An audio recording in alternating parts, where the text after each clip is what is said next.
Hello everyone. Welcome back to another episode of our entitled parents.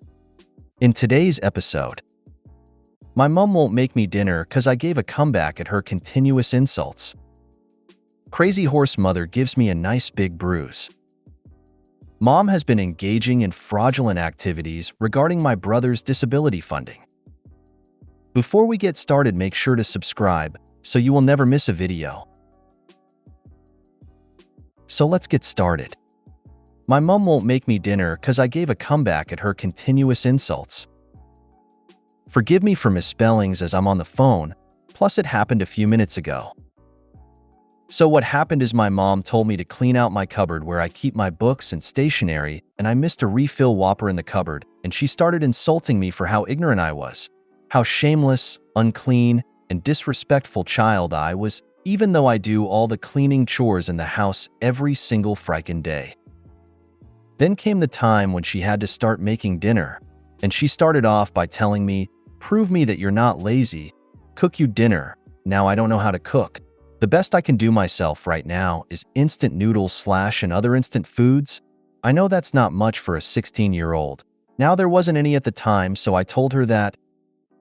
And she replied with, "Oh, only if my son had the brains to learn to cook his own food." To which I replied immediately, and I agree was wrong, but she insulted me multiple times before this. "Well, I am your son after all. I didn't choose to be so." And she went out bawling at me, shouting and screaming about how I'm being disrespectful and speaking too much for my age, and my dad got involved and he started shouting at me too.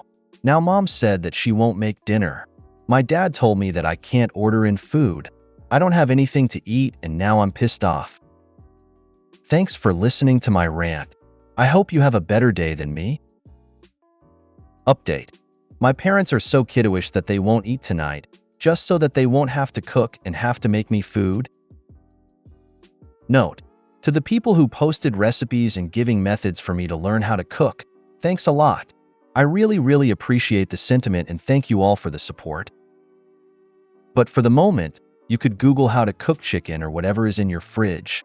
I mean, regardless of how your parents acted, if you have access to Reddit, you can find a video on how to cook something in your kitchen. I wouldn't start with chicken, as too raw chicken can give you food poisoning, but what about a simple sandwich? That can't go wrong, right?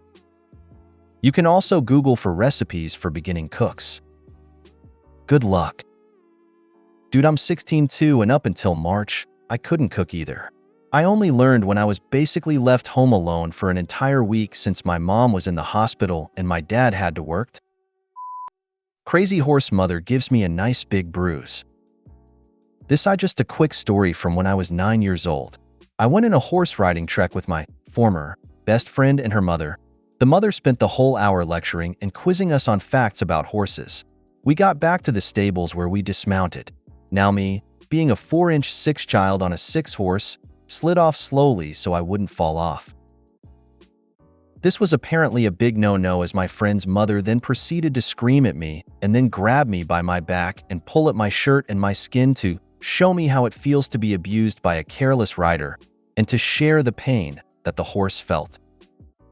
By the time my mother picked me up, I was crying, but I refused to tell her what was wrong, as my friend's mother had told me that if I told my mother, I was continuing my bad behavior and proving myself to be a horrid little girl. My best friend agreed with her and told me she was disappointed in me. I ended up having a pretty bruised back and told my mother that I had fallen off, and that's the reason I was crying. It was only when we moved away that I realized what she did was wrong, and then I told my mother the truth. I don't understand how the parent of a child feels like it is okay to assault another child. Blows my mind. I hope this Karen rots in her hellhole of a marriage I assume she has. As a horse owner, like 35% of horse people are nuts. Considering you were A, not very large kid, and B, finished with the ride. I highly doubt the horse was in any discomfort, considering the saddle was about to come off anyway. Would have been a different story if you drug on it getting on and rode it all day with the saddle out of balance. Too bad that horse didn't kick her with good time while she was yelling and hitting you. Everyone who knows horses knows you scream around them. I'm sorry this wacko hurt you. Mom has been engaging in fraudulent activities regarding my brother's disability funding. Today, I discovered that my mother has been falsely claiming support services for my brother for over a year.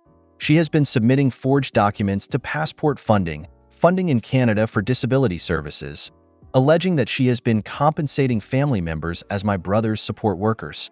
Among these documents, I found forged signatures, including my own.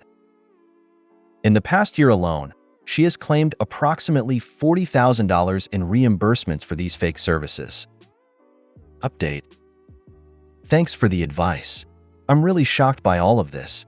Besides the money stuff, my mom keeps emotionally hurting my brother, straight up telling him he's a burden, and she's not even feeding him well. He's practically living on instant noodles. I intend to consult a lawyer for professional advice on this matter. Additionally, as my brother's twin sister, 23F, I am committed to taking care of him and offering him to live with me, given the financial exploitation he's experiencing. My goal is to resolve this situation and ensure he receives the support he deserves for a better quality of life. Abusing the disabled and vulnerable makes my blood boil because I'm disabled. Report her for fraud. I am in shock upon finding this out. My brother could have been using this money for services he needs. I am planning on living with him and finding us a rental as my mother is not fit to take care of him. When I lived in Philly, there was a news story about a disabled woman who had been neglected by her care providers. The mayor at the time, Michael Nutter, publicly expressed a desire to personally kick their asses. He was a good dude. If you don't promptly report her, you risk being considered legally complicit and equally liable, risking not only heavy penalties, expected to pay back monies you never saw, and also limiting your ability to claim eligible benefits when you're later caring for him yourself. If you made it to the end of the video, thanks for watching. Don't forget to like, subscribe, and share, and we will see you in the next video.